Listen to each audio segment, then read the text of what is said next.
This story is based on real events. Only the names have been changed to protect the identities of those involved. If you think you can recognize the real people behind this incident, drop their names in the comments below. Now sit back and listen to the miraculous story of an actor's rise and fall. In the quiet suburbs of Willow Creek, there lived a young man named Evan Hartley. At 24, Evan was the kind of person most people forgot after meeting once. He was polite, quiet, a little awkward, but behind those eyes, something deeper stirred. He lived in a small rented room on the edge of town, surviving on part-time jobs and fading dreams. Acting had always been his passion, but auditions never went anywhere. He wanted to be somebody, to be seen, to matter. Life hadn't been kind. He had grown up with little, his father gone before he could remember. His mother working double shifts in a diner until illness took her when Evan was just 17. He drifted after that, alone, scraping by on whatever he could find. Some nights he stared at old movie posters in his room, whispering lines to himself, pretending he was already famous. But the reality was harsher than any script. He was broke, behind on rent, and desperate. Just a few streets away from his rented flat, an elderly couple lived alone in a charming white house. Thomas and Grace Miller had been part of the community for decades. He had worked as a postmaster. She had been a school librarian. They were loved, respected, and known for their kindness. To strangers, they were a picture of gentle old age, warm smiles, and evening walks holding hands. But to Evan, their home was something else, a symbol of everything he didn't have. Stability, warmth, a sense of belonging. That winter, desperation clouded his judgment. The nights were colder, his landlord less patient, and his wallet empty. He heard whispers from a friend about how the Millers kept their savings in cash-old habits from older times. To Evan, it was supposed to be simple. A quick entry, grab what he needed, and walk away unseen. But life rarely follows the script we imagine. One fateful evening, the small plan spiraled into something far darker. Panic, fear, and rash decisions collided. By the time the night ended, the Millers' peaceful home had fallen silent forever. Evan didn't stop to think. He ran, leaving behind a life that would haunt him in ways he couldn't yet imagine. He vanished from Willow Creek that night. Days turned to months, months into years. There were no leads, no answers. The police treated it as a cold case after endless dead ends. The Millers' only son, Daniel, was living overseas at the time, working as a journalist. When he came home and saw the yellow tape, his world fell apart. He vowed quietly that he would never stop looking for answers. Meanwhile, Evan began a second life. He left his old name behind and moved to another city, a bustling place filled with noise, lights, and new beginnings. He started calling himself Evan Ross, using his middle name as his surname. With his naturally expressive face and deep voice, he started taking acting classes again, small gigs, local theater, indie films. He told himself he'd changed. He told himself that the past didn't exist anymore. Years passed, and slowly, unbelievably, he began to rise. A lucky casting call, a minor role in a television drama that went viral. His face became recognizable. His voice echoed through living rooms across the country. People admired his calm presence, his emotional depth on screen. What they didn't know was that the emotions came easily because they were real. Every scene that required guilt or fear or sorrow drew from the same hidden source, the night that had destroyed 2 innocent lives. By the time Evan turned 30, he was a rising star. Interviews, fan events, late-night talk shows, he seemed grateful, humble, and almost too perfect. The press adored him.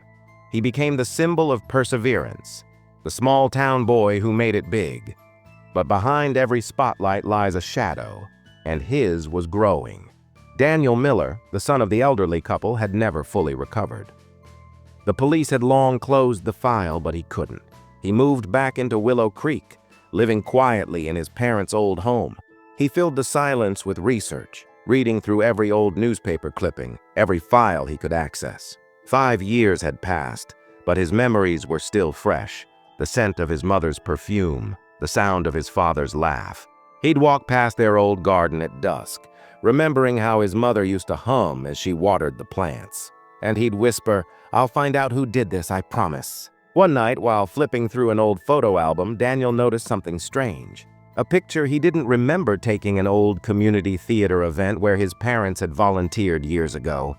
There, standing in the background, was a familiar face. It was Evan Young, unrecognizable to most, but unmistakable to someone who knew what to look for. At first, it was just curiosity, but then came the feeling and instinct, sharp and unsettling. Daniel didn't think much of it until weeks later. While scrolling through television channels, he froze. The same face appeared again, older, polished, now on a national interview show. The host was praising the young actor for his incredible rise. His name flashed on the screen, Evan Ross. But Daniel recognized the eyes, the shape of the jaw, the same faint scar near the ear. He felt his chest tighten. The name might have changed, the fame might have come, but the face was the same. He turned off the television and sat in silence for a long time. Every instinct screamed the same thought. It's him. At first, Daniel tried to rationalize it. Coincidence, maybe. But then he began digging deeper. He searched old records, photos, theater rosters, old local auditions. The timelines aligned perfectly. Evan Hartley had disappeared the same winter his parents' tragedy occurred. Evan Ross appeared 6 months later in another city, same height, same features, slightly altered name. Daniel didn't sleep that night. His hands trembled as he pieced together the fragments of a puzzle that had haunted him for half a decade. He felt the past reopen like a wound that had never really healed. The next morning, the sun rose quietly over Willow Creek. But for Daniel, everything had changed. For 5 years, he had begged for answers. Now, he finally had one, and it was worse than he ever imagined. But what could he do? The police wouldn't reopen a case on gut feeling alone. He needed proof, real proof.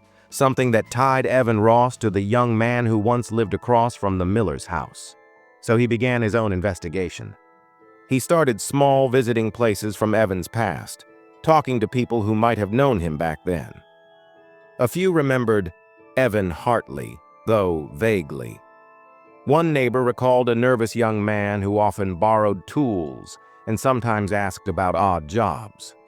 Another remembered seeing him walking near the Miller's Street one night, weeks before the tragedy. Each detail added another piece to the puzzle, and with every discovery, Daniel's anger deepened. He wasn't just chasing a name anymore. He was confronting a ghost wearing a designer suit. Evan Ross had everything now, at least on the surface. A sprawling apartment overlooking the skyline, luxury cars, interviews lined up one after another. He was adored, envied, imitated. Yet behind every photograph, behind every smile, lay a memory that refused to die. Some nights, when the applause echoed too loud, he'd wake drenched in sweat, hearing a faint sound and echo from that night long ago. The sound of footsteps, a trembling voice, the creak of a wooden floor. He'd drown it out with late-night whiskey and self-assurance. It's gone. It's over, he'd whisper to himself. But guilt has a way of lingering quietly like dust in sunlight.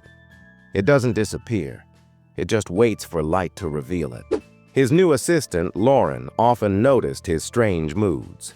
He'd stare out the window during interviews, lost in thought.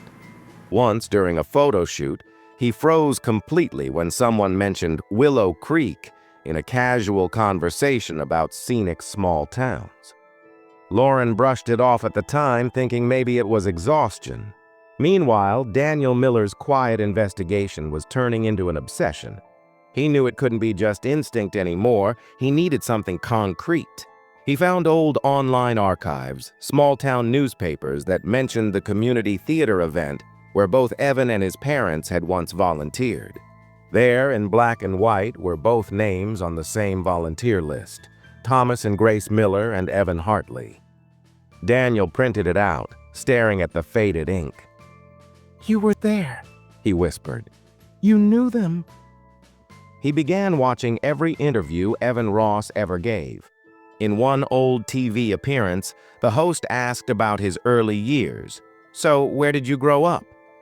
Evan smiled lightly and said, "Just a small town, not much to talk about." Then he quickly changed the topic.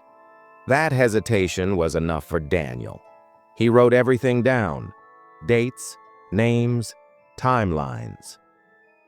Slowly, a map began to form on his wall. Evan's old address, the miller's home, the time gap between the tragedy and the first recorded mention of Evan Ross. Every line led to the same conclusion, but obsession is a dangerous thing. Daniel's friends began noticing his absence from work, his dark circles, the way his once calm demeanor had turned sharp and impatient. He stopped attending social events, barely ate, barely slept. He lived and breathed one thing: the truth. One evening, he decided to go to the source. Evan Ross was filming a new movie in a nearby city, a crime thriller that had drawn national attention. The irony was almost unbearable. A man pretending to be haunted by his past while hiding a real one. Daniel bought a ticket to the public shooting event where fans could watch from a distance. Standing behind the barricade, he watched the star walk across the set. Evan looked every bit the celebrity: confident, charming, effortless. But Daniel wasn't looking at the actor. He was watching the eyes. Those same eyes he had seen on the news 5 years ago, blurred by bad surveillance footage. His heart pounded. It was him, he was sure. After that day, Daniel couldn't rest. He began writing anonymous tips to the authorities, attaching every piece of evidence he could gather. But the problem was, none of it was solid enough. New identity, no fingerprints, no direct connection. It was like chasing a ghost who had erased his past. So Daniel went further. He started shadowing Evan's scheduled press tours, hotel stays, premieres. It wasn't easy. Celebrities had layers of security. But Daniel was careful, invisible, always just another face in the background. He took photos, noted patterns, recorded conversations from a distance. One night, Evan was leaving a charity event when he noticed something odd. A figure standing across the street, half hidden under a streetlight, watching him. Their eyes met briefly before the figure turned and disappeared. For a split second, Evan felt something he hadn't felt in years: fear. The next few days, the unease grew. He started checking his mirrors, locking doors twice, glancing over his shoulder at every turn. Fame had taught him to ignore gossip and stalkers, but this felt different. This wasn't adoration, it was judgment. Then came the first letter. It arrived without a return address, handwritten with shaky pen strokes. Inside, a single line: "Do you ever think about what you did?" Evan froze when he read it. He tore it up immediately, threw it in the trash, and told himself it was just a prank. But 3 days later, another came. "I know who you are." He stopped sleeping.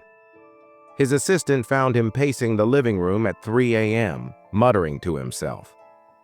The old guilt resurfaced with a vengeance.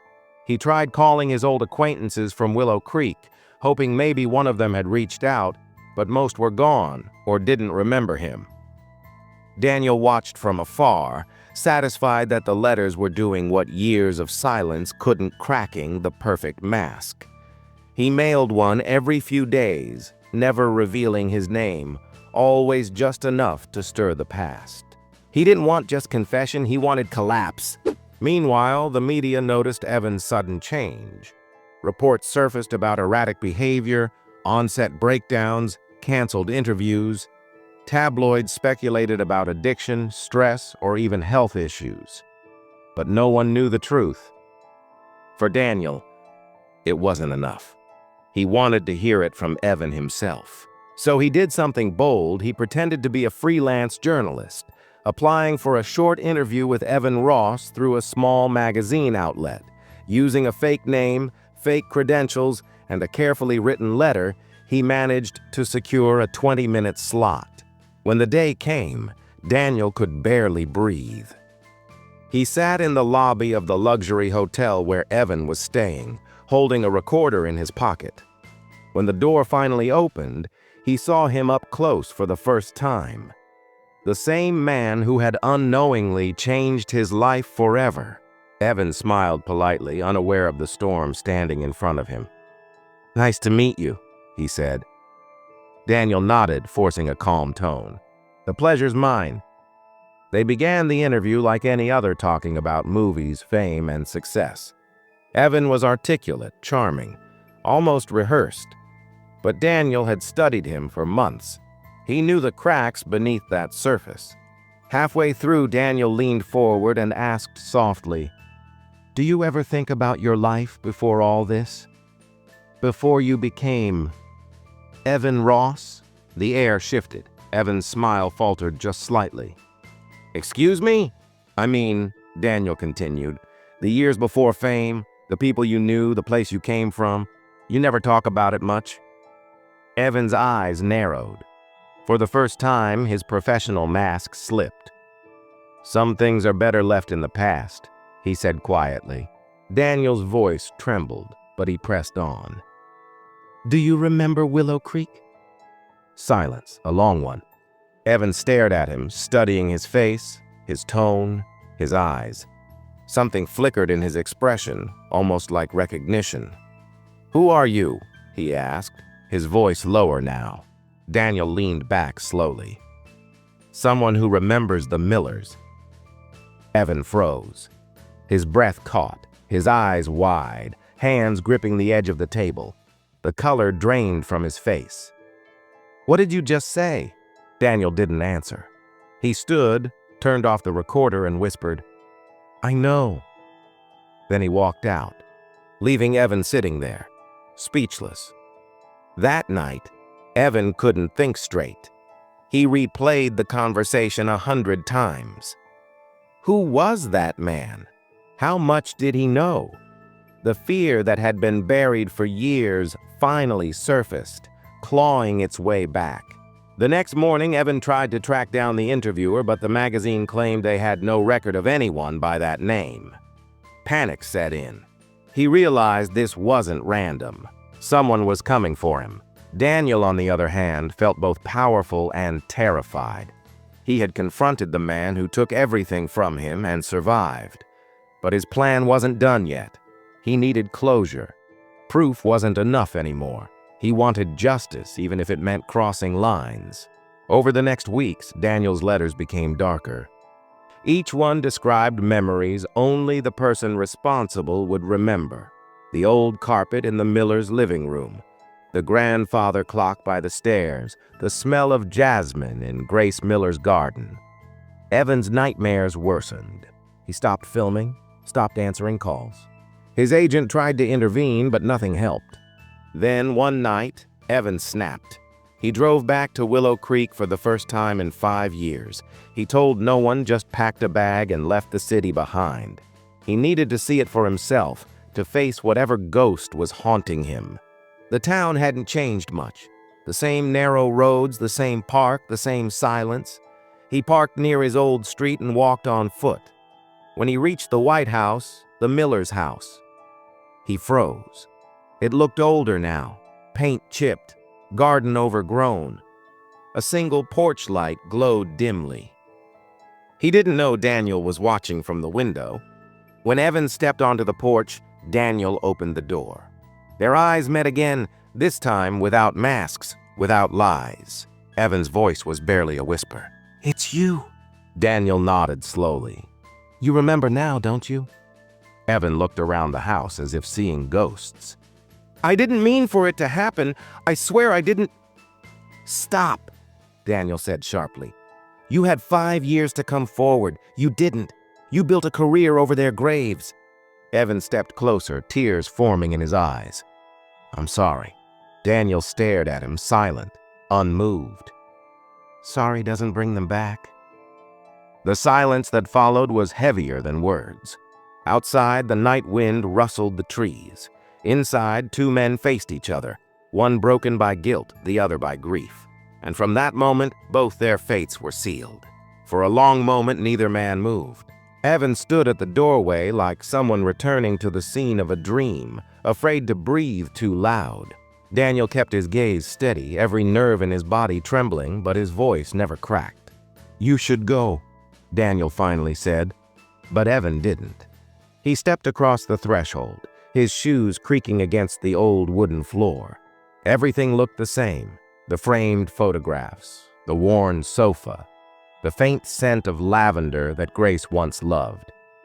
It was as though time had stopped, waiting for this exact moment. "I just wanted to see it once," Evan murmured. "I thought maybe if I saw it, I could stop thinking about it." Daniel's jaw tightened. "You don't get to find peace here." Evan nodded slowly. "You're right. I don't deserve it." The words sounded genuine, almost fragile. For the first time, Daniel saw not a movie star, not the man who had destroyed his life, but a human being, haunted, hollowed out, trapped in a prison of his own making. Still, sympathy never came. Some wounds cut too deep for forgiveness. Evan sat down on the sofa, his hands shaking. "Every night I see them," he whispered. "Every night for 5 years. I tried to forget, but it followed me everywhere. The lights, the interviews, the applause. It was never real. I thought success would erase the past, but it only made the noise louder." Daniel watched him carefully, measuring each word. "Then why didn't you turn yourself in?" "Because I was afraid," Evan said simply. "And once things started going well, I kept telling myself it was fate, that maybe this was my punishment, to live with it." Daniel turned away, pacing slowly. "Living with it is easy when the world praises you every day." Evan didn't reply. His silence said enough. Outside, rain began to fall, light at first, then heavier. It pattered against the roof, the windows, the old porch light that flickered with every gust of wind. Daniel broke the silence again. "I tried everything: letters, evidence, the police. They all turned me away. No one believes a grieving son after 5 years. He turned to face Evan. "But you believe me, don't you? You remember?" Evan met his eyes, tears rolling down his face. "I remember everything." That confession hung in the air like smoke. Daniel closed his eyes for a moment, letting the words sink in. He had wanted to hear them for so long, to know he wasn't chasing shadows. And now that he had, the victory felt hollow. He walked to a cabinet and opened a drawer. Inside was an old photograph of his parents, smiling, holding hands in their garden. He placed it on the table between them. "Look at them," Daniel said softly. "Do you see them as I do?" Evan looked, his lips trembling. "Yes," he whispered. "Every day." "Then look again," Daniel said. His voice hardened.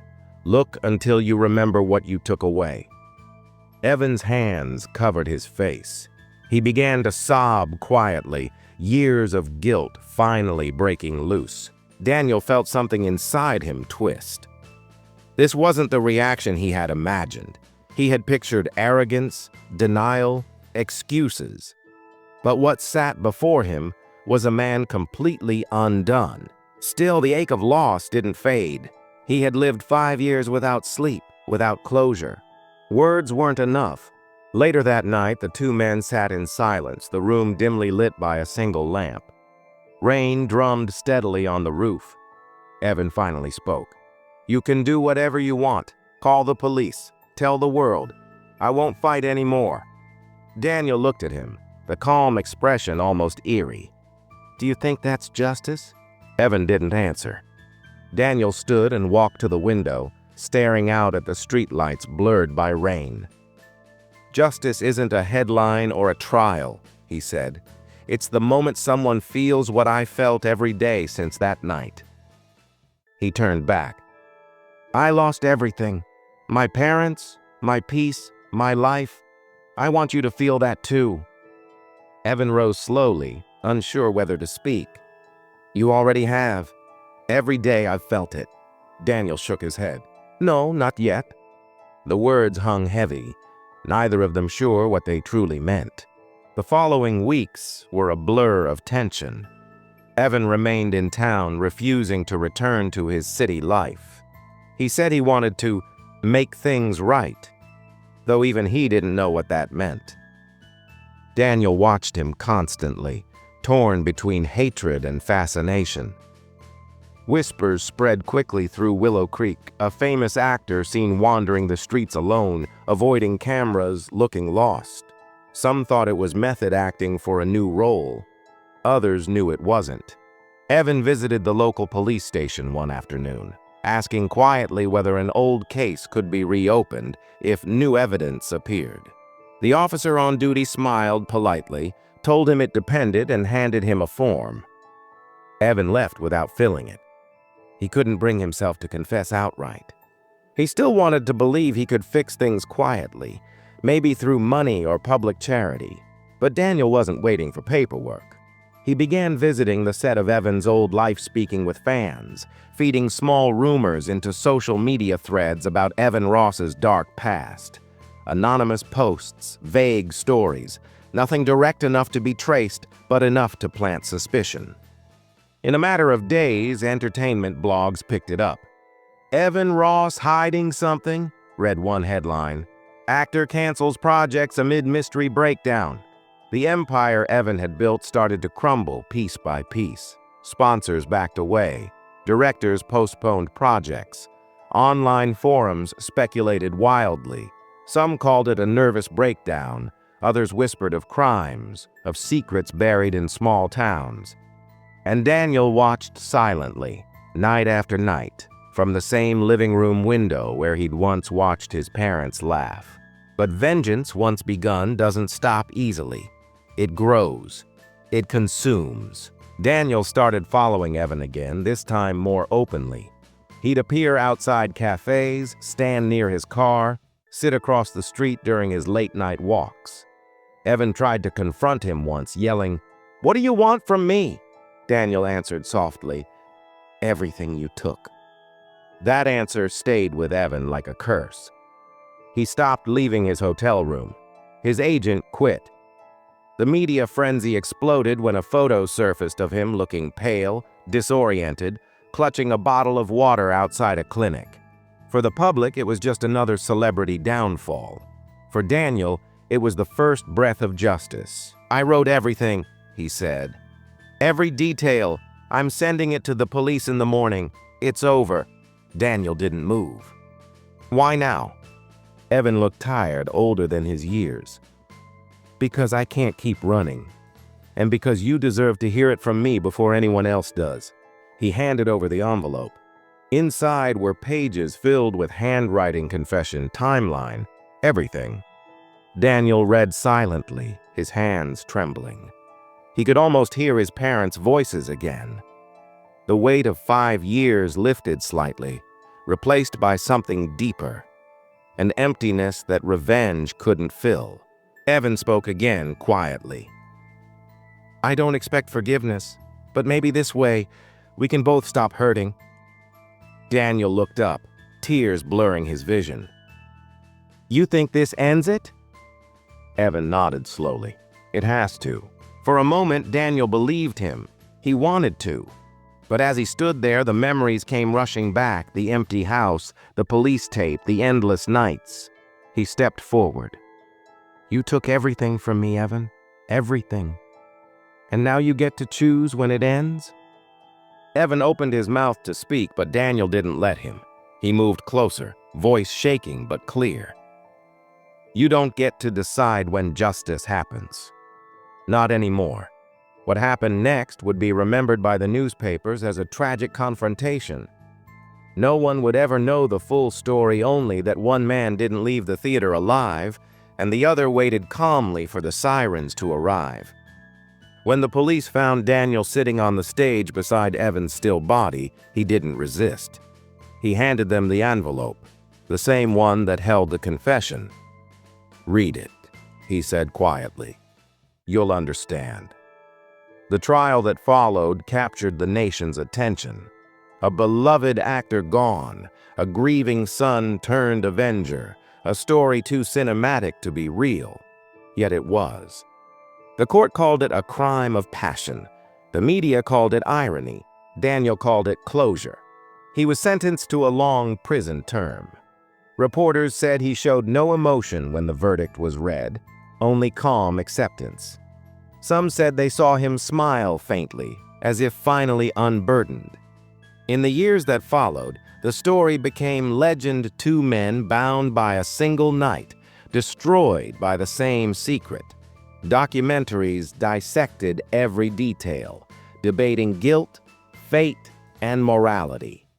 People argued over who to pity more: the rising star who couldn't outrun his past, or the son who lost everything and then lost himself.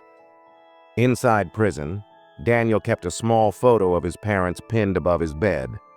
Every morning he looked at it and whispered the same words: "It's done." Outside, the world moved on.